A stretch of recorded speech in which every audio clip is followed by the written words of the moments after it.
I'm sure to the conference it looked very strange and very Chinese. To me, I look at it a little differently. As somebody who studied this, I feel the weight of a body, many bodies, upon their shoulders.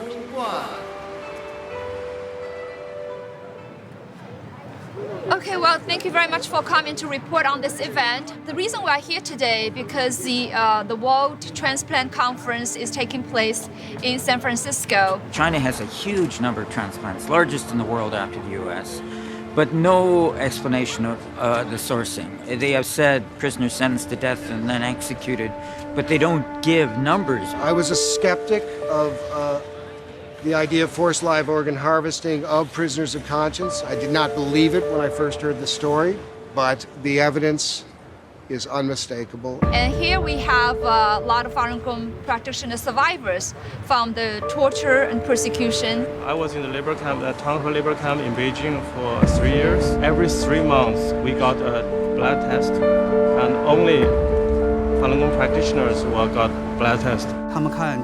So they sent me to a military hospital and they do all the physical exam for me. The police told me that I need to do the physical exam for you, and I said I'm quite healthy, I don't need a physical exam. But then they took the blood test. The police said, well, every Falun Gong practitioner has to take this blood test. I think it's a matter of education. People are very busy, but once people find out the magnitude of this crime, a lot of these people are operated without, it's not voluntary, and sometimes not even anesthesia medication, and just wipe out, take all the organs out and then burn the body. We know that the majority of these organs are coming from prisoners of conscience, not just Falun Gong, Uyghurs, Tibetans, House Christians. Does that follow our values? Is that part of American values? Is that a medical value? There remains an abuse, a concern, and debate within the Transplantation Society about what to do with it. But I think this goes much further than the medical community and has to go to the political community as well. No one can ignore this issue.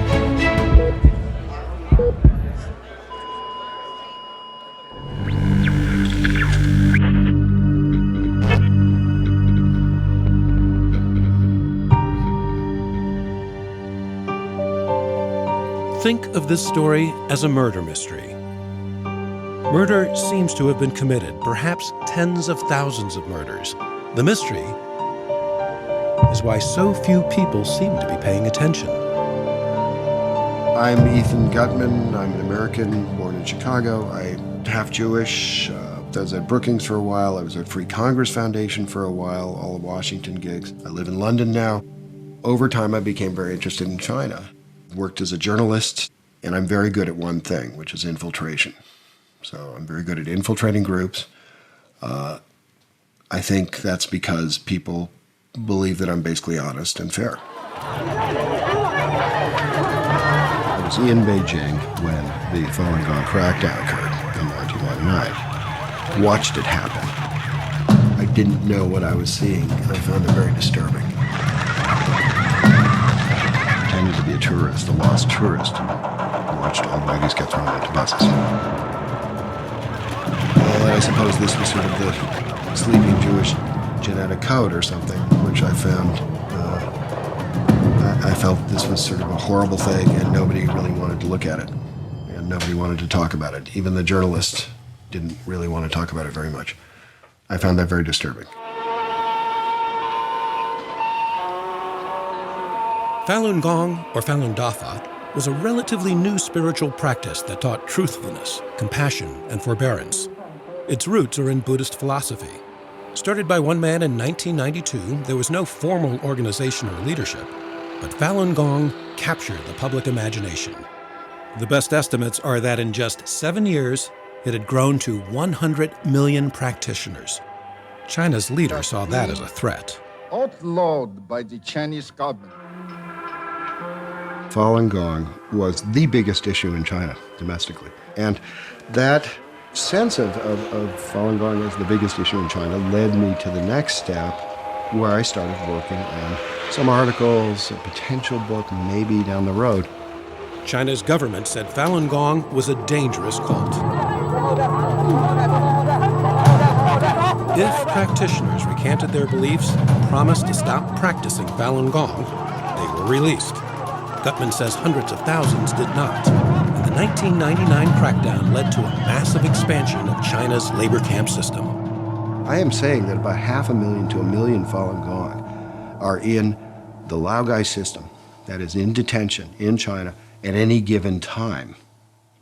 That's the first really shocking number to most people. 500,000 to 1 million. One of my first interviews was with 3 women, had just come out of labor camp in China. They didn't speak a word of English. And one of the women was a very sort of salt of the earth kind of, well, I'm about my age, 56 or something. She started talking about her experiences. And along the way, she said, well, you know, I was tortured, then they gave me a physical, and then they took me and put me in this room, and then I was tortured some more, and I was just like, wait a minute, let me hear a little bit about this physical. And I kept bringing her back to it. And she kept getting increasingly annoyed. It's like, you stupid white guy, don't you get it? I mean, I'm talking about torture, I'm talking about hunger striking, I'm talking about my resistance and my spiritual awakening in prison. I mean, they were serious issues. She had a lot to say. But her exam said much more than she was saying. I mean, it was absolutely uncanny. She described an exam, when I really questioned her about it, that made no sense from a medical standpoint. It was as if somebody was checking the health of her organs and nothing else. I could find no medical explanation. I've talked to many doctors. I've never found any kind of there's no other explanation for what was happening. And the most telling, of course, was the eyes, that they shined a light in her eyes. Did not do a peripheral vision test, did not do anything involving eyesight. They're just checking the corneas. And I admit that a chill passed over my spine. I said, I didn't say it aloud, but a chill went down my spine. Oh my God, this is real. This is in labor camp. Basically, people get starved and beaten in labor camps. They don't get sent to top-flight hospitals.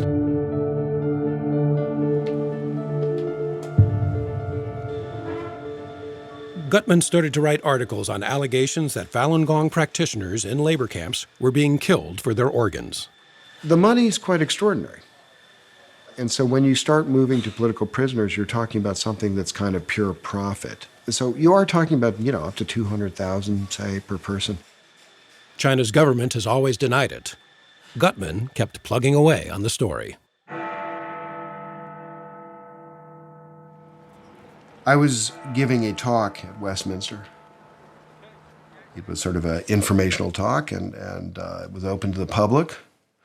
There were a couple of MPs there, as I remember it, and we opened it up for questions, and this man stood up and said, I did this. I performed this surgery on a living human being. And I raised my hand, and they called me. I said, what I'm going to say is not question, also is not comment. I want to tell you a story.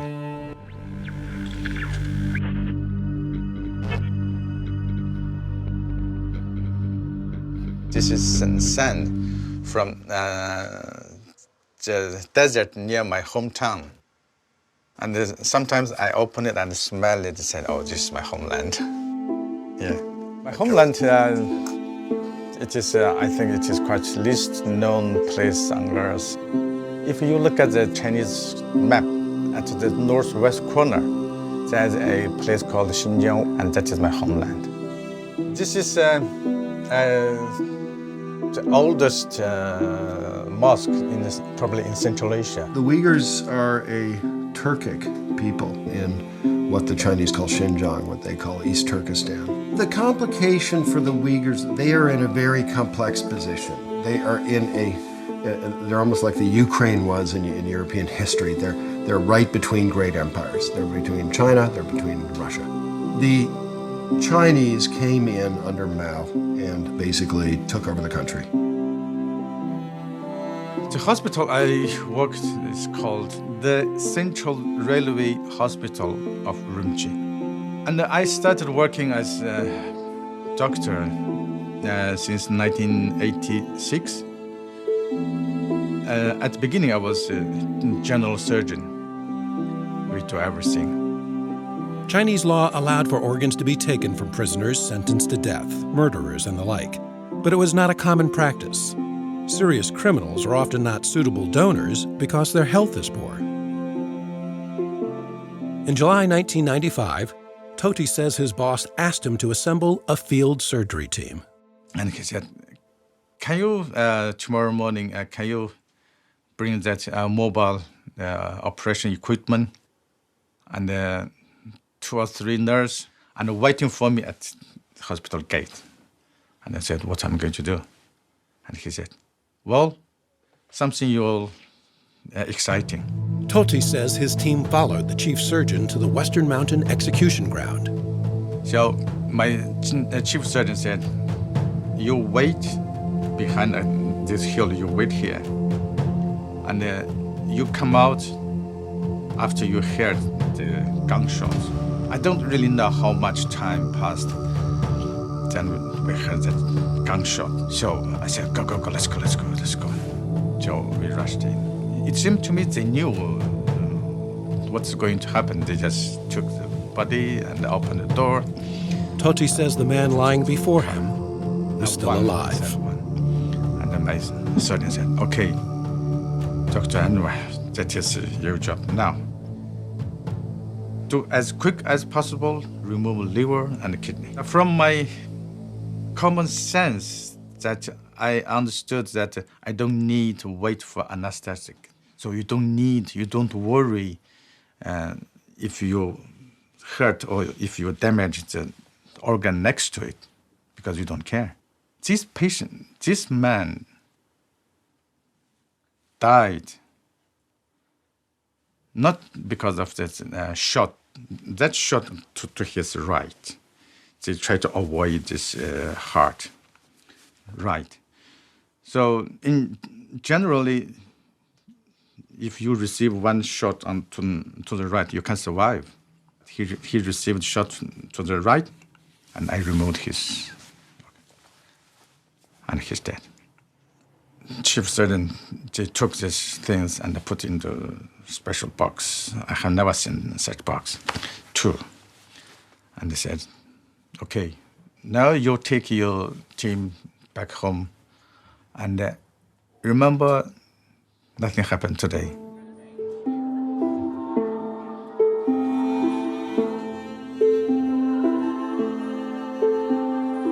I didn't feel guilty. This is a bad guy. He was condemned to death. But after I left China, after my eyes and my mind opened to the West, and my, what is called, perspective, it's something, it's changed, totally changed. Then I thought, oh my God, that is since I committed a crime. For many years, I feel guilty. I didn't know who he was, his name, or if he is Uyghur or he is Chinese. If he is Uyghur, then I might guess he is Muslim, so I might pray for him in the mosque. And I said, what if he's Buddhist? So now, when I see a temple, I go in and light a candle and pray. If I see a church, I go in, also going in to pray. When I heard Ethan that time, I did feel that this is the right time to bring this out. Because if it's continues staying in my bottom of my heart maybe not be able to carry all the way. I need to let it come out. So that day was the first day I confessed. On that day, did you feel a weight? Yeah. Finally, I said that. I said, finally, now the whole world knows it. Direct experiences in relation to organ harvesting in China, Enver. Toti has since testified several times to various governmental bodies in Europe. What I'm certain is this kind of organ experiment started from Xinjiang quite early. And I guess there's a reason because that nobody in the world is standing for us. Xinjiang means new territory to Chinese. It doesn't mean, East Turkestan. It doesn't mean somebody else's. It's new territory, new frontier. To me, this was one of these major stories. It was really important. Sure, it goes back a long ways. Sure, it goes back to 1995. Nonetheless, if you want to get to the essence of what happened here, you have to see how this developed over time. If you even want to understand Nazi Germany, you have to understand they did not start with the Jews. They started with cripples. They started with people who were mentally challenged. And then once they realized that the public could kind of accept that, they started moving to the next measures. So I think it's very important to look at how these things develop and how societies can come to accept them at all, and how can medical establishments particularly come to accept them. And Enver Tohti is the missing link on that, because he shows you that anything is possible. For Tohti, life in England has not been easy. Because his English is limited, he was never able to obtain a medical license. He is currently a bus driver.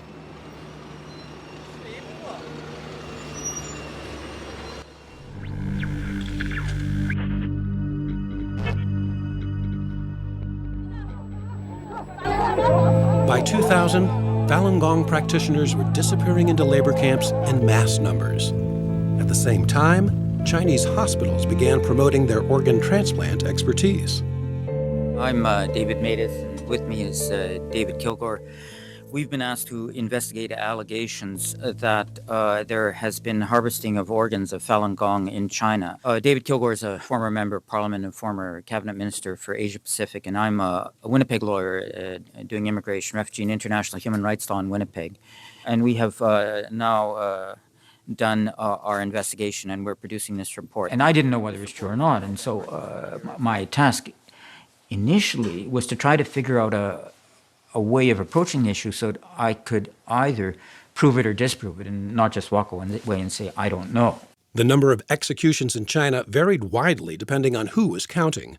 But Matus says no matter which number he used, the number of executions and the number of organs didn't add up. The transplant volumes increased substantially after the persecution of Falun Gong began. And I mean, there's a lot of other evidence, but the most likely explanation for the increase is the Falun Gong. We pursued every investigative trail we could find. In the report, you will see that there are 18 different avenues of proof and disproof we considered and evaluated. Our bottom line conclusion, after considering everything as best we could, was that the allegations are true. We believe them to be true, that this harvesting is indeed happening. Matus and Kilgore issued their report in 2006. Since then, Matus has continued to investigate and tried to spread the word. For me, one of the most chilling things was the blood testing, organ examination, which was happening only to Falun Gong and nobody else. And I'd meet these Falun Gong practitioners around the world who basically didn't understand it, weren't interested. I mean, what mattered to them was they were arbitrarily detained, that they were tortured, they were asked to recant. And to them, I mean, the blood testing was just an incident. I would ask them about it, and they all, everywhere, without talking to each other, without knowing each other, said the same thing. Matus says what made Falun Gong organs especially attractive was the practitioners' healthy lifestyle. They do not drink or smoke. On many of the recordings of phone calls made to more than 100 Chinese hospitals, doctors assure callers that transplant organs are from healthy Falun Gong practitioners.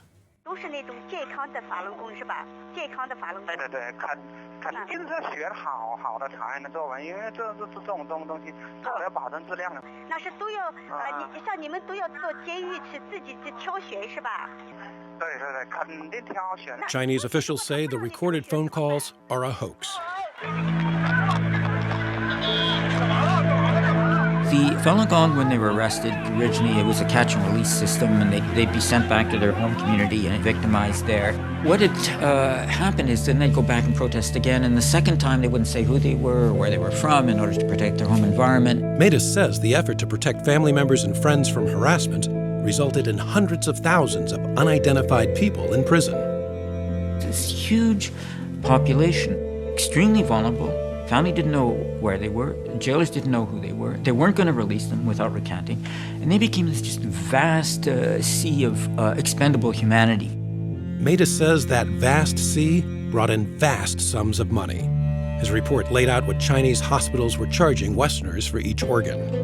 $30,000 for corneas, $62,000 for kidneys, and more than $100,000 for livers or hearts. Matus says he found no smoking gun, but believes more than 40,000 people were killed for their organs in a 6-year period.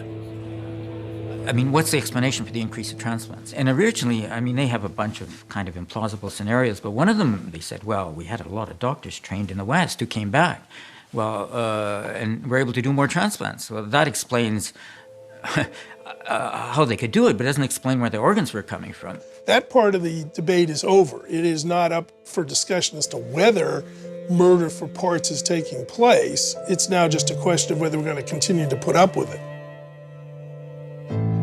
Art Kaplan is one of the leading medical ethicists in the country, and while he was convinced, the report received just a bit of attention elsewhere in the U.S. People are mostly concerned about what happens in their own backyard or their neighborhood, and to get people concerned, I mean, they never heard of Falun Gong before, they don't know what it is. There's a tendency not to get involved.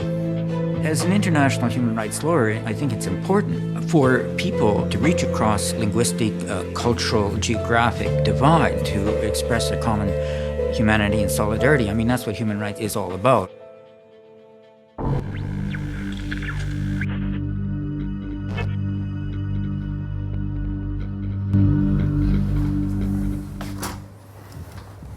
The year was 2005. A patient of mine who's been hospitalized in my department on top priority list for heart transplant for almost a year came to me one day and told me, "Doc, I have to tell you that I was told," so he said, by my insurance company to go into China in 2 weeks' time as I'm scheduled to undergo heart transplantation on a specific date.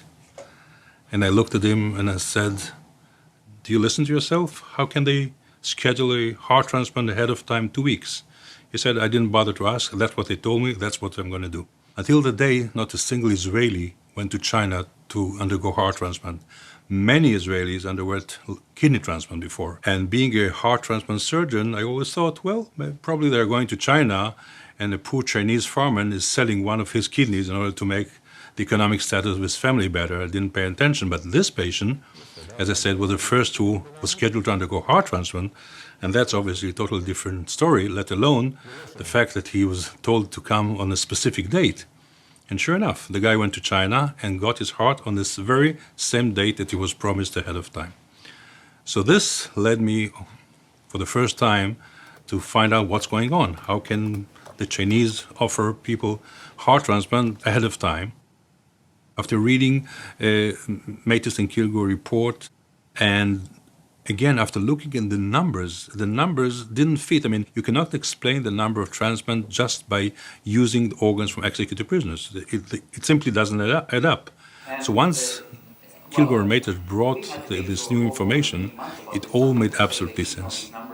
What I found out more was the fact that not only this particular Israeli, as similar to the previous kidney transplant Israelis who went to China, doesn't have to pay a cent out of his own pocket because his medical insurance and sick funds reimburse fully the entire operation, which made the Israeli participation in the process de facto as if we are looking at what's going on in China as ethical and legitimate. Israel's healthcare system covered the entire cost of the operation, which Levy found wrong. And hopefully we'll be able to implement some of the ideas that were raised here into the new law, because after all, that's what's going to make the difference. Together with our friends at the Israel National Transplant Center and with our Ministry of Health, we sat down at the same time to write up what hasn't been done before, the new Israeli organ transplant law. We included a clause which totally bans any reimbursement of any illegally procured organ anywhere in the world. And the law went into act in 2008. The Jewish state couldn't live with this. They could not live with the idea of religious dissidents being slaughtered. America should be following that example. They were right. They were the first country to do this. I am not surprised that Israel was number one, but I think that owes a lot to Jacob Levy. Being a son of a father who was a refugee from a concentration camp from Nazi Germany, I felt the need to do what hasn't been done at the time when my father has been there. Because if the world would have known about what's going on there, and if there would have been good people elsewhere in the world, history could have been changed. And this was what motivated me into doing all this. And I'm sure that part of the answer to why did the Israeli people stop going to China after the law, in spite of the fact that they can still do it out of their own pocket, has to do somehow with the history of our people. Israel's law passed even though the Chinese government denied allegations of organ harvesting, and even though the Metis-Kilgore report could only estimate the number of those killed. I don't think the numbers, the millions there or the tens of or hundred thousands here makes a difference. It's a principle of taking the life of innocent human being and just killing them for their conviction, for their belief. It's as simple as that. So I think what Levy did was a game changer. And I'm hoping to see the same thing happen in Australia, then Canada, Scotland, Ireland, and Westminster, Berlin, U.S. In Spain, they changed the law after our report came out. In Australia, they changed the policy for training of transplant doctors from China after our report came out. In Malaysia, they stopped paying through the health system for anti-rejection drugs for people who go to China for transplants after they come back. And so there's been a number of changes around the world. In the United States, these changes were barely noticed. One reason may be how Falun Gong practitioners tell their story.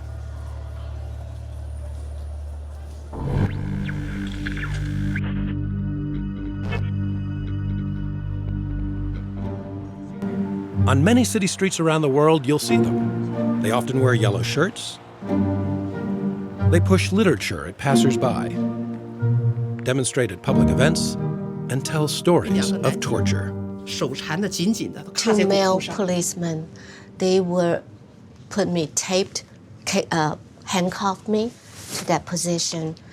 That 两个手卡在紧紧的，完再用这么宽的布带子把双手缠上。 Both of my hand was handcuffed to the top upper back. I went through all kind of torture. Yeah, 被吊起来打，昏过去，醒来后又死人床上沉下来，跟死人一样。I was handcuffed and then tortured, basically, almost died. At that night, I was tortured and interrogated, and they just tried to force me to tell my name. And then I resisted to tell them my name, and then they just put a number on my left arm. The Chinese government continues to say Falun Gong is a cult. For many Westerners, Falun Gong does look foreign and sometimes disconcerting. This attempt to characterize practitioners of Falun Gong in any way whatsoever is just kind of a stereotype. What you're dealing with is a victim community. I mean, you don't expect the victims to be journalists, researchers, human rights defenders. I mean, all they can tell you about is their own personal experience. It's like faulting the Somalis for not talking convincingly enough about clan warfare, or the Syrians about not talking authoritatively enough about Assad. I mean, it's unrealistic to expect the victims to shoulder the burden of presenting their case.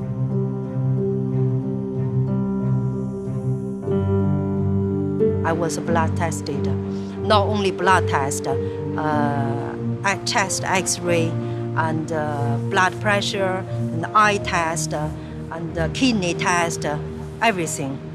We are just outside the Chinese embassy, and this is our vigil to raise the awareness about the persecution of Falun Gong in China. And this persecution lasts for over 14 years, and it's still going on. It's not only the persecution. Now the worst thing is the organ harvesting. The Chinese embassy vigil in London has been going on 7 days a week, 24 hours a day, since 2002.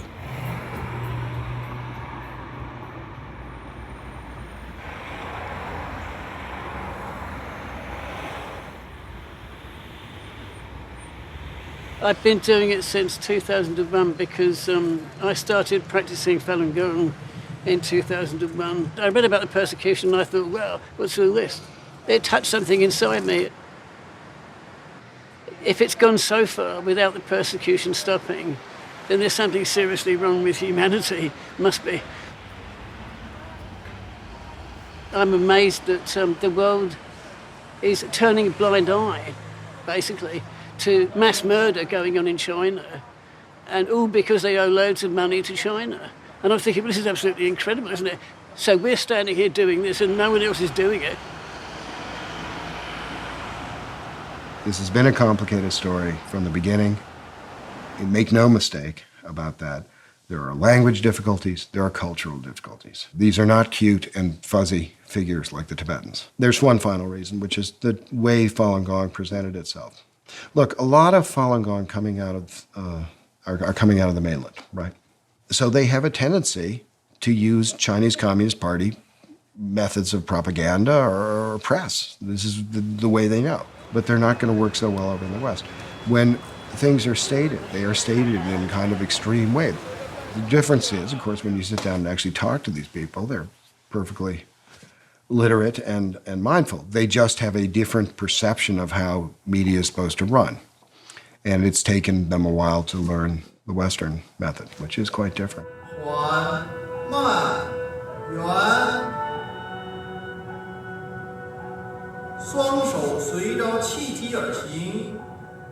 The story of Xiaodan Wang is a case in point. Xiaodan's father was a prominent Falun Gong practitioner in Beijing. He was one of the very first to be arrested in the 1999 crackdown. Xiaodan was going to school in the U.S. when she saw her father on CNN being sentenced to prison for 16 years. It was just like a day of crying for me. And I remember very, very vividly, I was just like kneeling down on the floor, and this is like a big TV, and I just touched my dad's face because CNN was broadcast like on a rotating schedule. And so I just touched his face. I just felt like,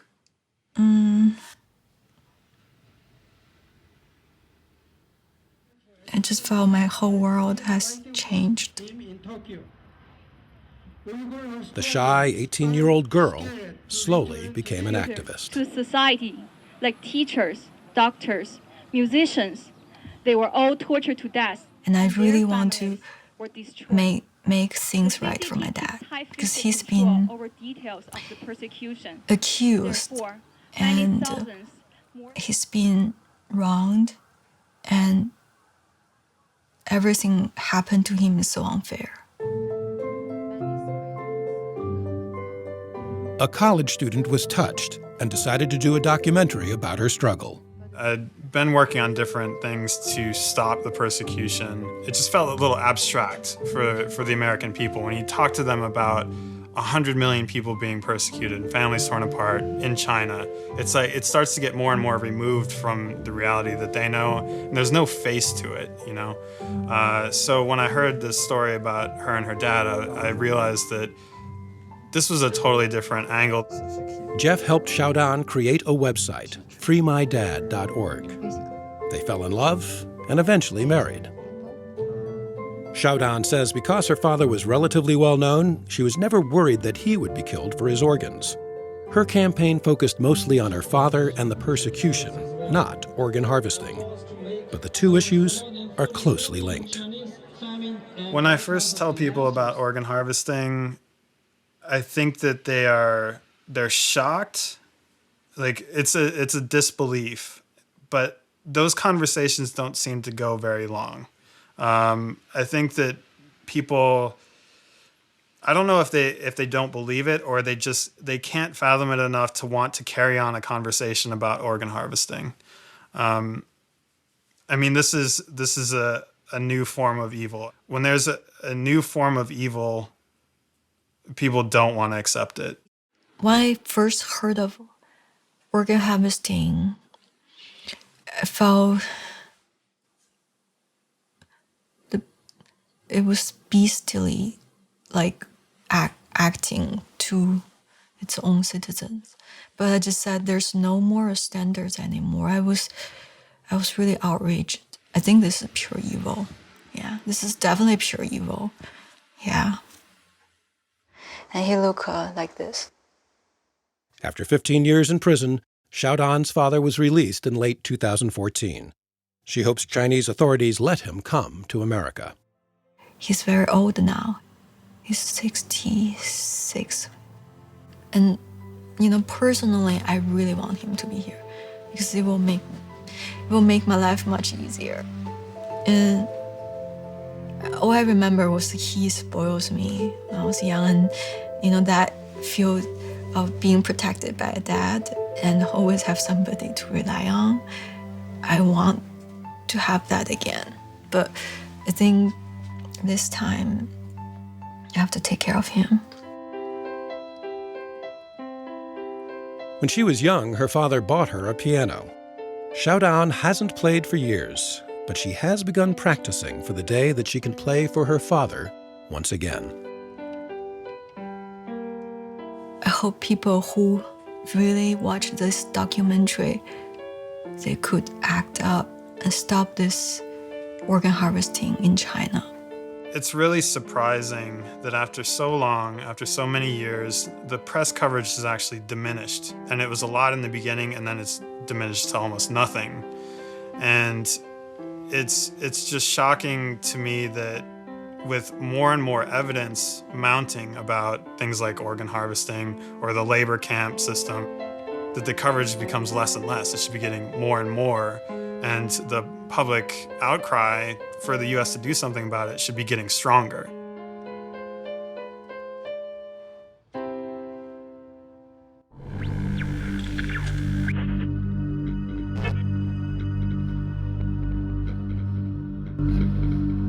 I was giving a congressional testimony along with a couple of other people on this. I gave my testimony, and all of a sudden, Rohrabacher started pounding the table and saying they're cutting people up while they're still alive and ripping apart their bodies. And then he started pointing at the press and saying, "Where is the press?" I am Congressman Dana Rohrabacher. I represent the 48th Congressional District in California, which is right along the coast here in Huntington Beach.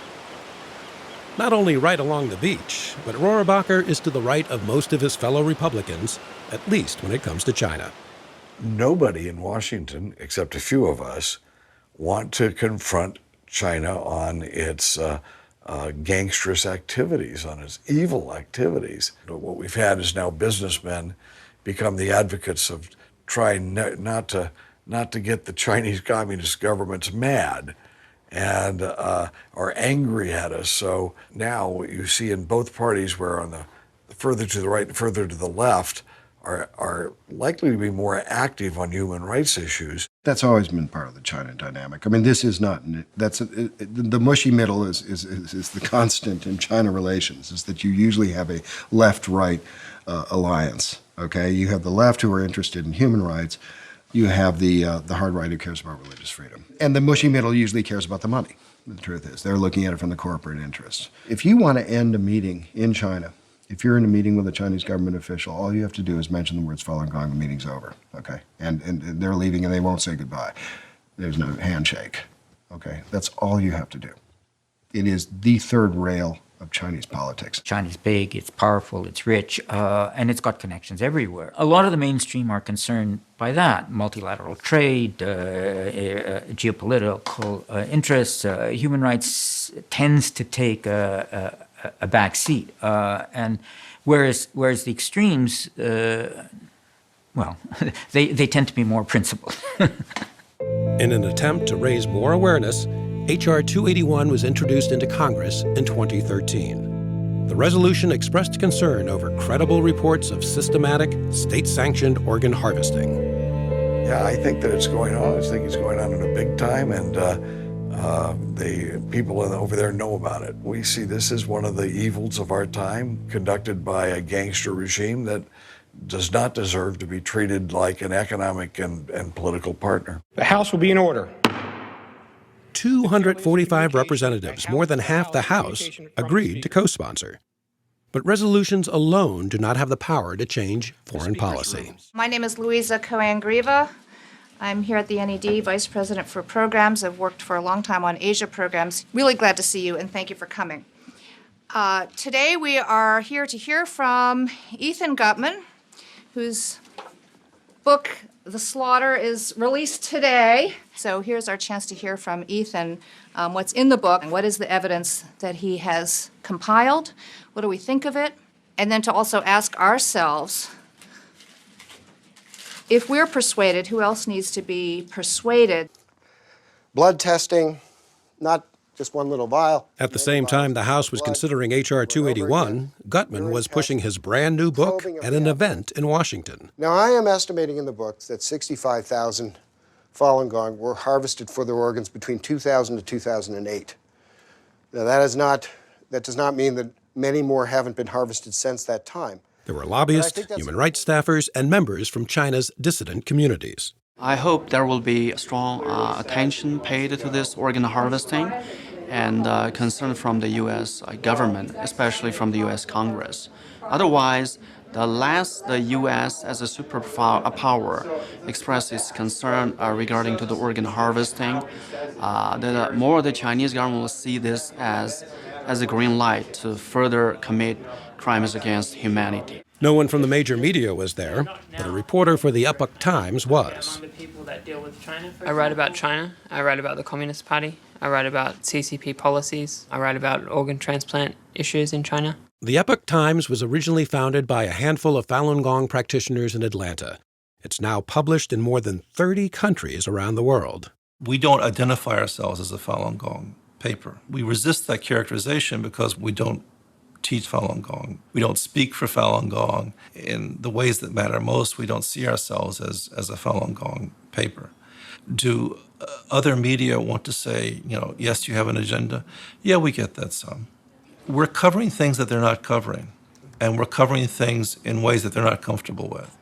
And so it's easier to dismiss someone rather than to look at the merits of what they're reporting.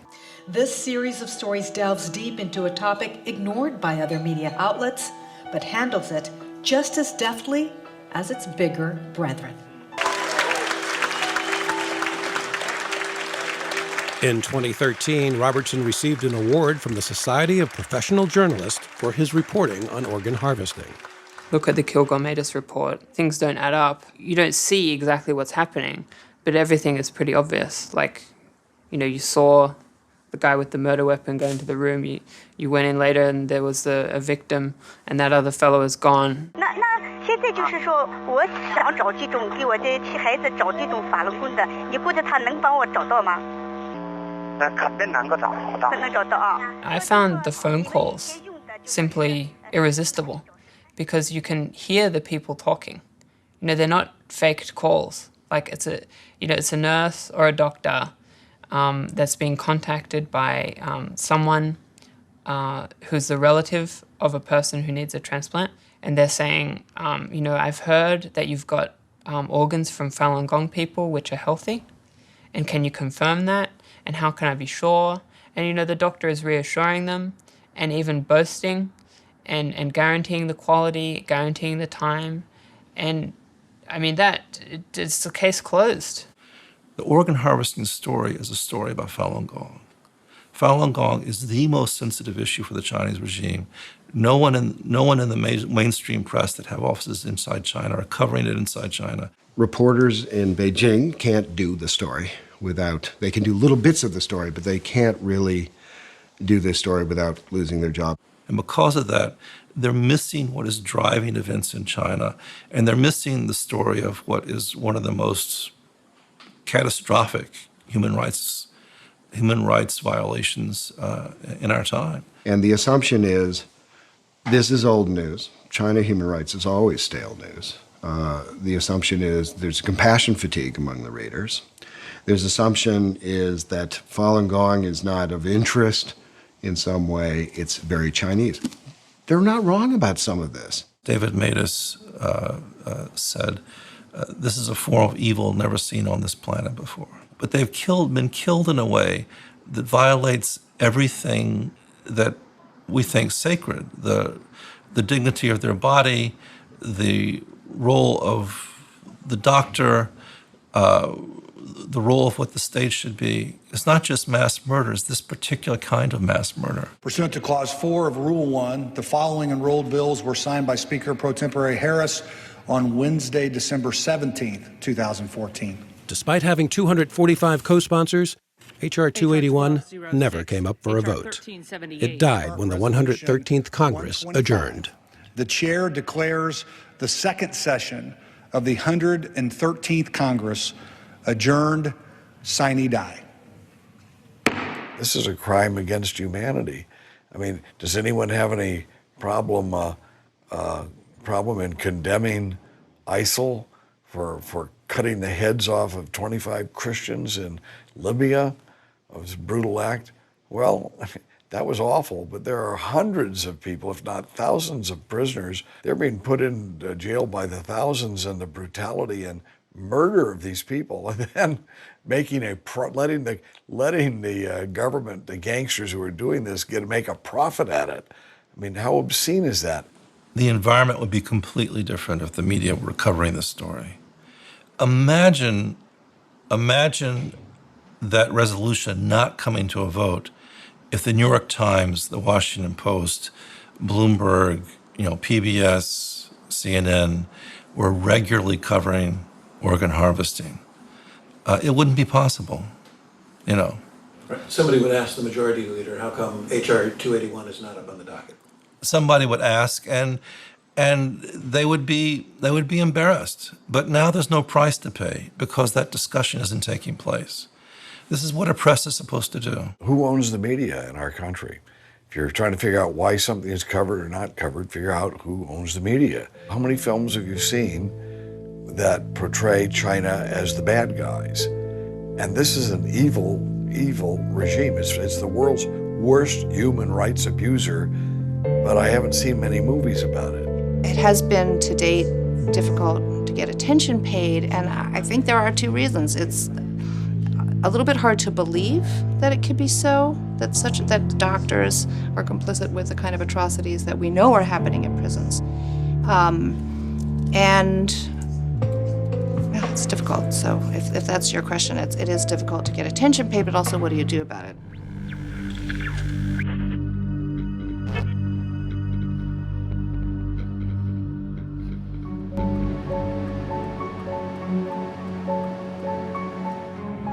Obviously, I, as one person living in Winnipeg, am not going to get worldwide media attention on this issue. I mean, it's difficult enough to get media attention for it in Winnipeg. But if you get more people involved, then it helps because, well, after our report came out, Torsten Trehi founded this NGO called Doctors Against Forced Organ Harvesting.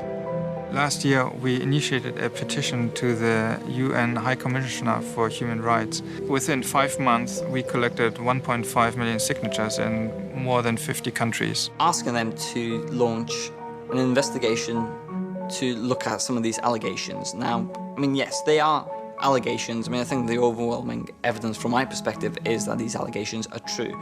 But the lack of access, the lack of transparency, it's difficult to get firm details. And this, what we were requesting was that the UN Human Rights Office was to investigate this.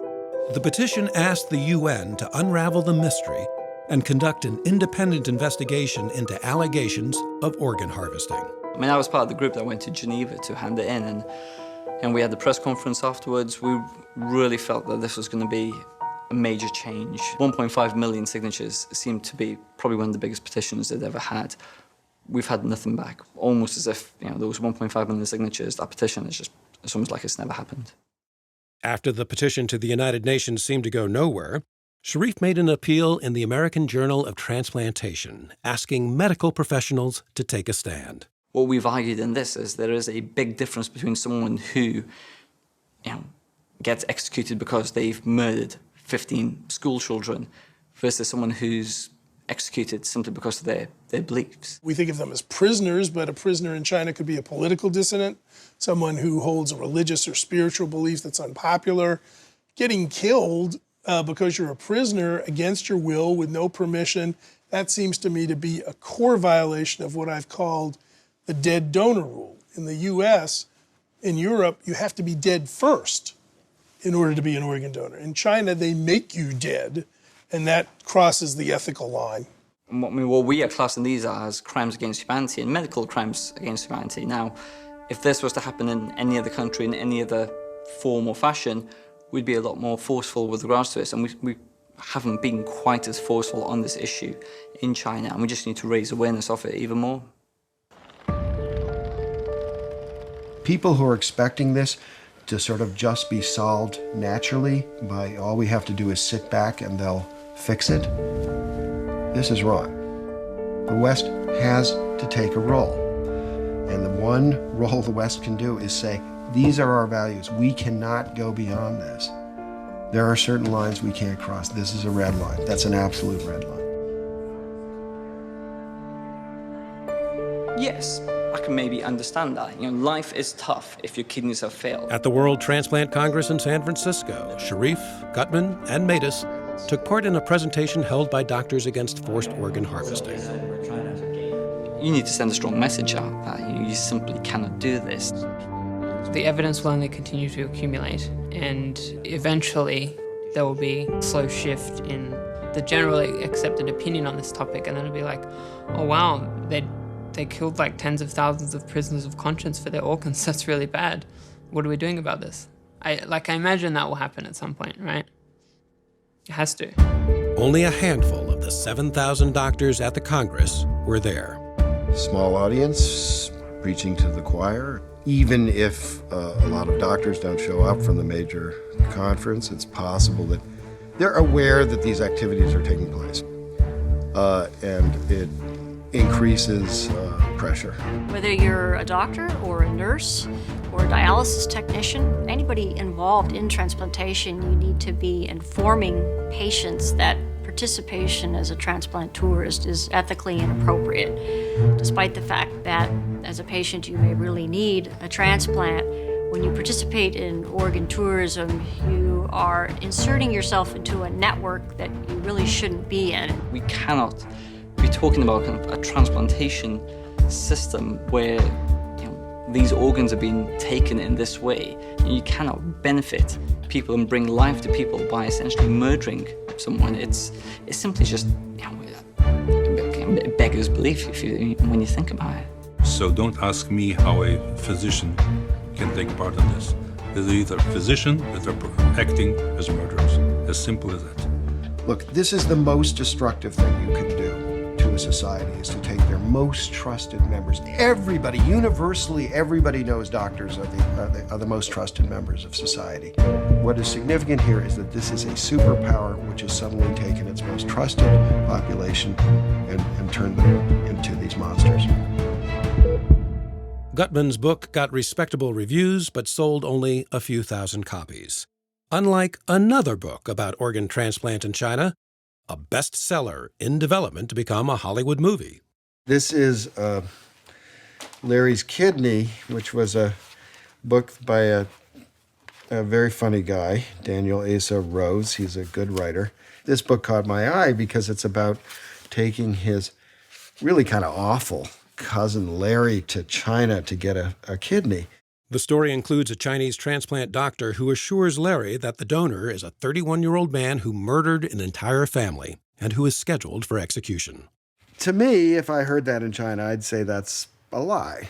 What he's describing probably was a 31 years of age Falun Gong practitioner, most likely, in this case, maybe a Uyghur. But this worked as an advertisement to say China's open for business. That's what this book did. And that's a problem. That's a mark against him. He can make up for that by participating in the movement to stop this kind of organ tourism. That's my feeling. I mean, this is the mitzvah. This is what you have to do. Enver Toti, the surgeon turned bus driver, says it's been 20 years since he removed the organs from that live prisoner. It remains a mystery why so few people have ever heard about the thing he says he cannot forget. This is my experience. This is a real true story. If you keep silence, this tragedy will continue. And people, they just don't want to touch this evil. Because if you touch this evil, maybe at the end of the day, you may not be able to tackle this the consequences. That is my guess.